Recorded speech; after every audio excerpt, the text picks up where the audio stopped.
Kaso Igbenedion. Good morning to our viewers across the world. It's 8 a.m. here in Abuja, Nigeria's federal capital, and you're tuned in to the Weekend Show exclusively on Africa Independent Television. We bring you the best in sports, lifestyle, politics, and entertainment. But as is tradition on the Weekend Show, first things first, we bring you the headlines of the week. Come with me.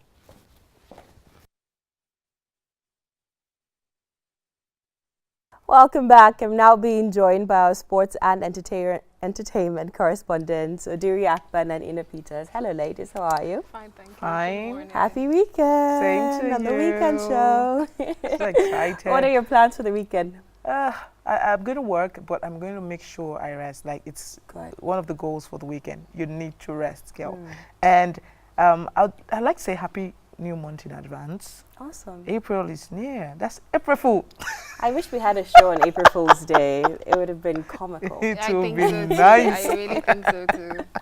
What do you have planned for the weekend? So I'm actually going to work, but I'm also going to rest because last weekend was just wrong. Like I was busy throughout, and it affected me, and I'm still suffering till now. This very day. So I'm definitely going to take out time to just rest and get myself. Definitely, and I'm so happy that the political scene is definitely getting some rest from the inconclusive elections. True. The final one in Adamawa State, the PDP Amadu Fintiri has won by polling 376,000 votes to defeat the incumbent APC governor.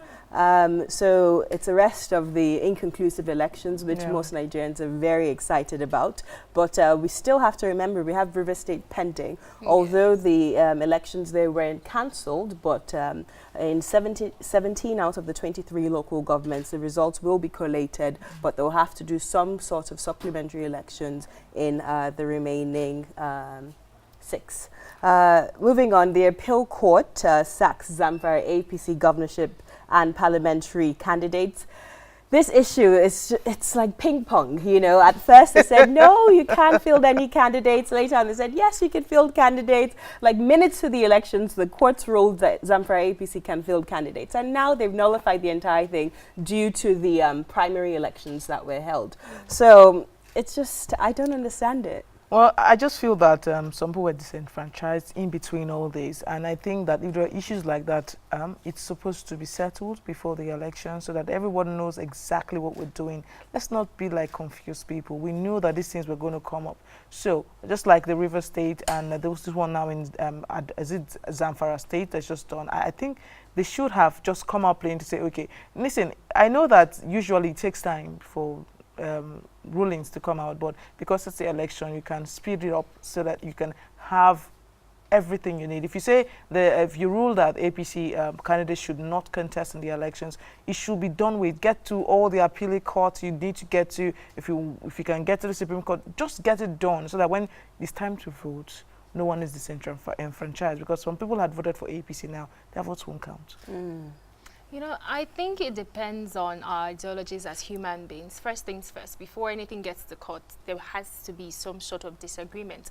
So if people in the party, you know, had come to, you know, a good agreement, you know, if there was peace in the party, if there weren't internal conflicts, I don't think it would have gotten to this stage. I think it's the same thing with River State that we also saw, you know, internal conflicts actually led to why the APC was not able to participate in the elections. So I think it's the same thing. So like she said, it's somehow, refusing people to vote, because in as much as, you know, you're a leader, there are people that actually believe in the APC. There are people that actually believe in what, you know, these political people are doing, and they want to go out and vote. Now, because of, you know, they don't have someone in their party, they decide to sit back. So I feel like, you know, if internal conflict in our political parties can be resolved before due time, then we won't have problems like this. Most definitely. I think advancing our democracy definitely starts from intra-party politics. The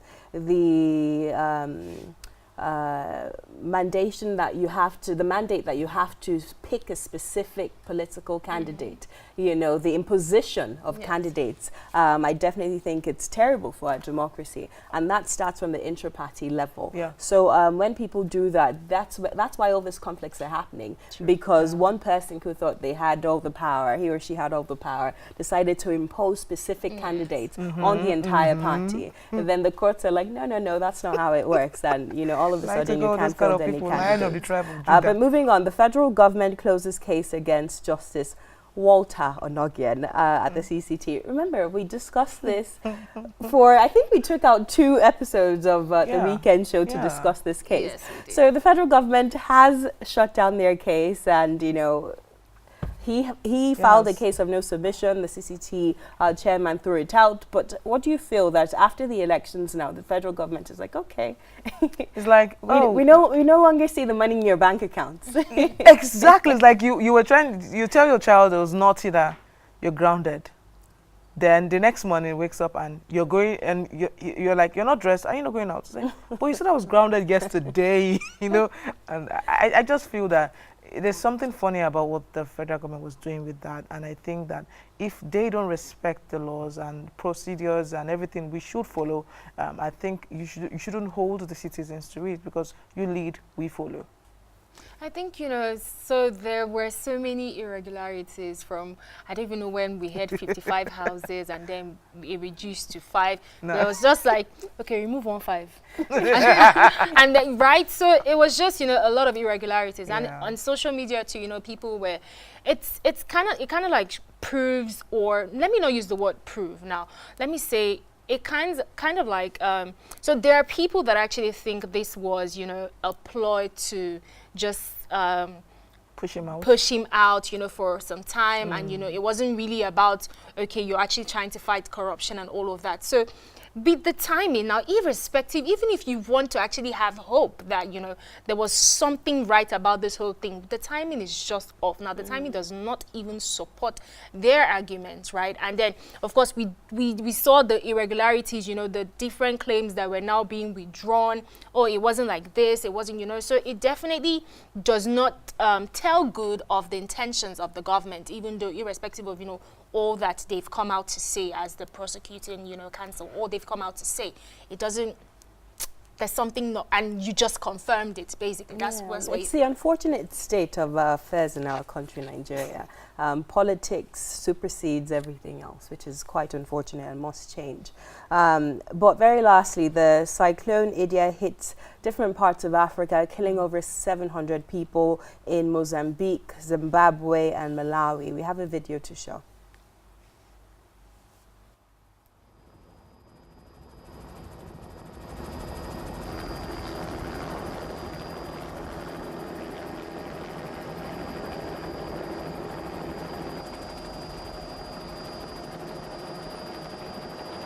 There have been a lot of feedback and comments from people across the world that why isn't the international community shining light on plights like this that are happening in the African continent?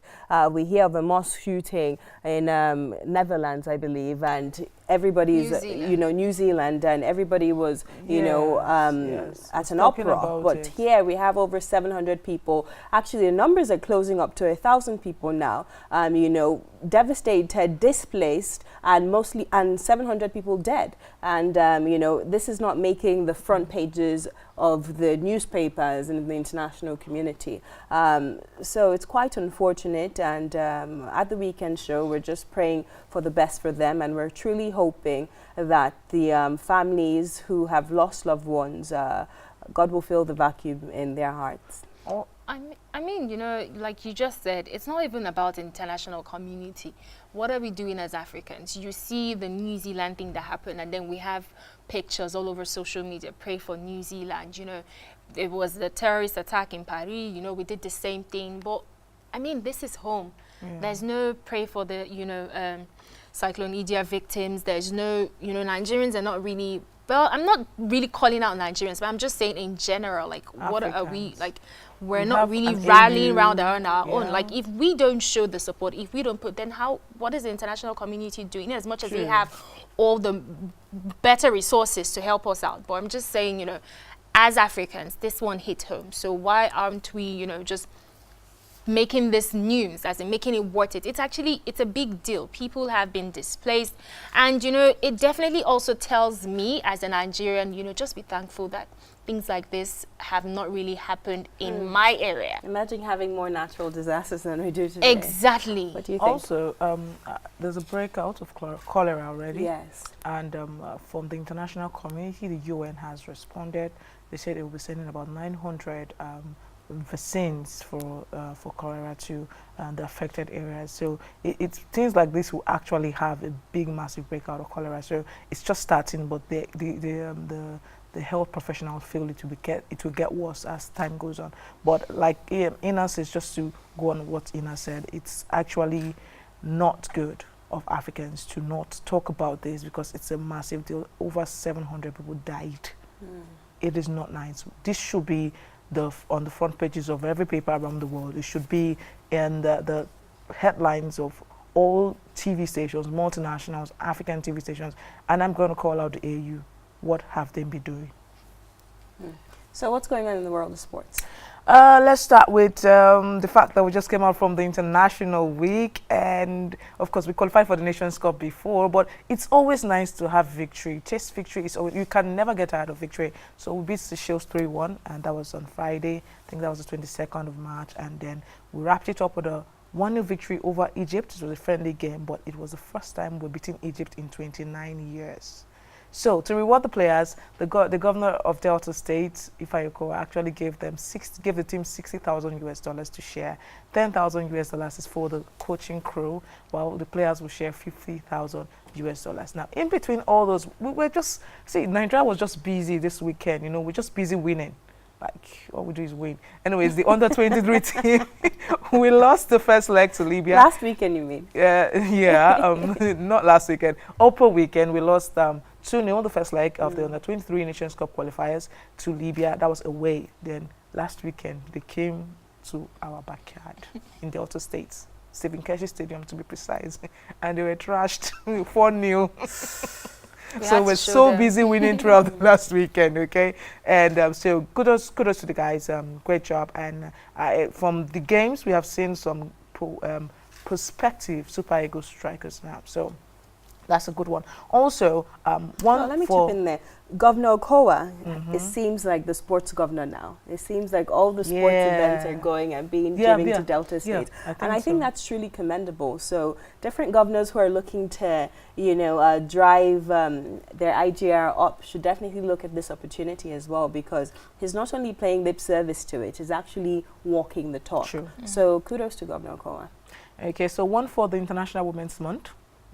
Now, the United Nations Human Rights Council has condemned the plans by the International Association of Athletics Federations to classify female athletes by their testosterone levels. Now, stating that it contravenes international human rights. I agree with the UN on that one, but we know that South Africa's Olympic 800 meters champion, that's Caster Semenya, she has been in a long-drawn battle with the IAAF over her status as a female athlete, her testosterone levels. She has had to go to court to get rulings to participate in women's events. Now, she has taken this up because this particular new regulation from the IAAF was supposed to go into, to start last year in November, but because she took them to the Court of Arbitration for Sport, it was put on hold for now. Now, the rulings from the CAS will come out in April ending, but the UN's Human Rights Council has come out to condemn it totally. You cannot classify women according to their testosterone levels. Now, these testosterone levels we're talking about are naturally high testosterone levels. So if it's naturally high, why are you classifying them by that? Now, it's not like you classify the men by that. So why are you doing that? Like, you're not woman enough to be playing in a women's league. No, that if if they did the same thing to like Serena Williams, she'll be suing. Yeah, so what is going on here? So it's something that the International Human Rights Council say they want to really look into. It was just a summary of the case that they got to see last week when they had their meeting. So they said they'll come back and really visit the issue. That's good. So that's really good. So I'm also backing Caster Semenya on this particular one. Finally, UFC star Conor McGregor has retired from the sport. He announced it on social media, and he went out to wish his colleagues and former teammates and friends well in their own endeavors. I think it was about time. His last fight was a defeat to Nurmagomedov, so it's not a good one. But it wasn't a good one, but I think he's decided to retire, because even that last fight, there was a lot of issues. There was a brawl after the fight. He just jumped out of the octagon. So many issues. In fact, they were both fine. The fighters were both fine. So maybe, you know, sometimes you get to a certain stage, you tell yourself it's time to call it quits. Maybe you need to calm down. But I think, you know, with Mayweather, he's always retiring and then he's coming back. So is there, like, is this final, or maybe I'm the not money sure. is good? I'm not sure. I think it might come back. How about you, Ida? What's going on in Okay, entertainment? so a lot happened, but first things first, Simi has finally announced, you know, that she's going to be releasing her album on her birthday, that is 19th April. So we're really excited for that. It's going to be called Omo Charlie Champagne. So now, of course, Simi's last album, Simi Sola, which was released in 2017, had, you know, all the hits. It was definitely one of the best albums, and some people might actually call it the best album we saw that year. So fans are really looking forward to it. I think ever since Simi came out, you know, released her first project in 2008, she has just, you know, been on the road. She hasn't stopped, she hasn't calmed down, and I don't think she's ready to. So fans are definitely excited about this news. And, you know, I think it's proper. It's your birthday, so you just, you know, bless us with good music, and that is what, you know, she knows how to do. She knows how to definitely give us good music, and we see she's, you know, just doing fine. She and Hobby Adekunle, they're doing well. They're in a great place. So yeah, I think it's only proper and right that we get new music from her.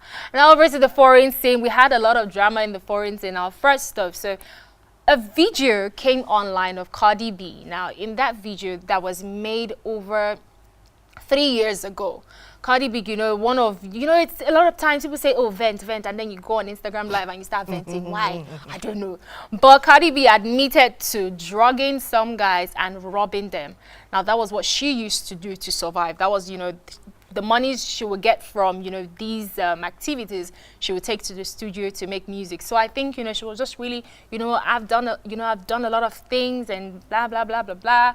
And, you know, I've had to rob guys, I've had to drug them. Wow. And she said that. Now, this video has come back to haunt her.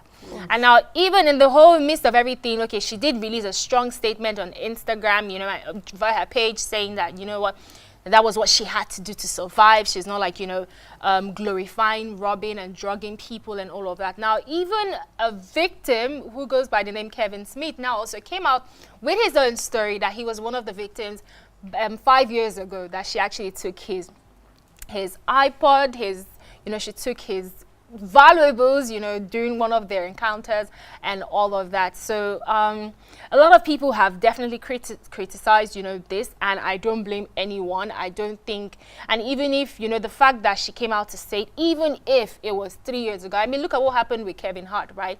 He had some years ago, he made a homophobic joke, and when he got, you know, asked to host the Oscars, he came back. So things like this will always But you always know, as come a back. rapper, I think it adds to her street credibility. That, Definitely, look, I've it had does. to do all this It does. tough stuff, you know, Yeah. to get where I am today. Obviously, it doesn't tell well to the younger women that are Exactly. looking up to her, and obviously it's immoral. You know, so it's you know, you can't really defend that. True. However, you know, when you also juxtapose that to what the other male rappers do, they rap about killing people. They rap about selling drugs. Like Jay-Z, he's one of the biggest rappers today. But he raps about stuff like that. He tells you that this is my story, this is my background.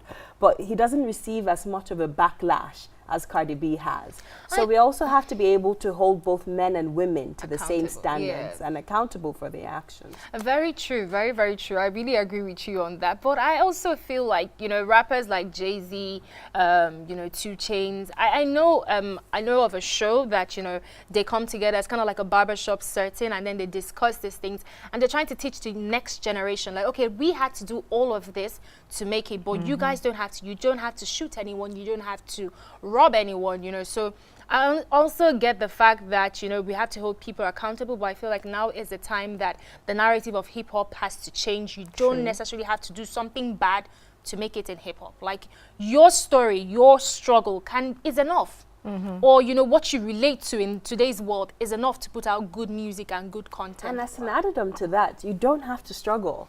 People feel they have to tell the story from rags to riches. You really don't have to. It's okay to start at the top and keep on ascending. Exactly. You know, so I think it's also a very big misconception that, that a lot of young people have. In fact, even older people as well, like, oh, you didn't have to go through hard times. You didn't have to struggle. Thank God I didn't have to struggle. You know, they make it seem like it's such a bad thing. Like it's a rite of passage. Exactly. No, that is not. Like, most definitely. Also, I just feel that she came out to talk about it. Jay-Z sang about it. Maybe she should have tried that. That's one. Two, I just feel you've done that some years ago. So it's come up now. What have you done to try and change the narrative? Talk is easy. Talk is cheap. Jay-Z talks about it. Cardi B talked about it. What have you done to help those guys who are there who feel they don't have an option? And I also feel like people, please stop digging old things. Let the sleeping dog lie. Like, I don't know how people just stay. I disagree. Dig up old things. People are minors. So this goes to show you that whatever you put on the internet remains on the internet. So this is a message for all young people. No matter what, you posted 10 years ago, it's still on there. I have some really ugly pictures on Facebook. And I'm just going delete, you know, so. Like, I have to close my first Facebook account because I know. You know, you're stopping the hustle. Really. There's some pictures from high school. Oh my God, I looked hideous. So I had to just go through, okay, delete from the internet's memory. Thank you very much. But I'm sure if someone really decides to dig in, they would find those. So it goes to show you that no matter what you put on the internet, you would always be found if someone is truly looking. So be very careful. Represent yourself the way you want to be perceived. You know, so. Oh, and finally, so we talked about the Justice Smollett case here. Yes. Now, all 16 count charges have been dropped. Now, you know, a lot of, there are so many reactions. Like, look, I have watched reactions and I'm tired. Like, I literally went on YouTube and I was watching. And people are not happy. People, especially the black community, like, they're like, you know, you're lying. You're still lying. You did something, you know. And it's even gotten to the point that, you know, President Donald Trump is not even, like, he doesn't even understand, like, what is going on. So he has, you know, gotten the FBI involved and the DOJ, you know, to go through this case. Like, what is really happening? Why did they drop all 16 count charges, you know? And even now, the mayor of the county now is now also saying that Jussie has to pay about $130,000 US for all the processes, you know, from the investigating, because, you know, it costs a lot of money, you know, to get cameras, to check videos, you know, the police patrol and all of that. So they're like, he has to cover all the costs and the expenses. And he also has to do 20 hours community service. Now this and everything is done. And we did, and literally, like, Jussie, after this whole situation, Jussie took a plane and went to the NAACP Awards. Yeah, like, he's like, I don't care. Like, he feel like, I feel like he's in that, you guys don't understand, you guys don't know. Well, he came out with his lawyers saying that, look, we said we were not guilty, and finally it's been proven that we're not guilty by all 16 counts being dropped. But it looks fishy. Basically, that is what you know, the press, the media there is saying. It looks fishy, but like there was a deal to drop the charges. Yeah, obviously there was they're calling it a backyard deal. Yeah, that's what everyone is calling it. It's a backyard deal. True. We don't really know the details. I feel like, you know, things like this now is confidential, but eventually they might actually let us know, you know, what exactly happened. But, you know, fans are also asking, because I know that he was removed from the final season of the Empire show. So fans are asking, with this now, is he going to go back to the show, or we're just going to leave it like that? I'm currently watching Empire now, and, you know, I'm just imagining watching the show without, you know, what's his name, Jamal. And I'm like, no, I need Jamal, because Jamal feeds you. His songs are just, you know, relatable, and, you know, it's not the Hakeem song. Jamal's songs are just really, you're so beautiful. Oh yes, I'm beautiful, thank you. But yeah, that's pretty much all the time I have to tell you guys. So yeah. Thank you so much, Ina and Odiri. We'll take a short break now. When we return, we'll bring you the lifestyle segment of the weekend show. Don't go anywhere.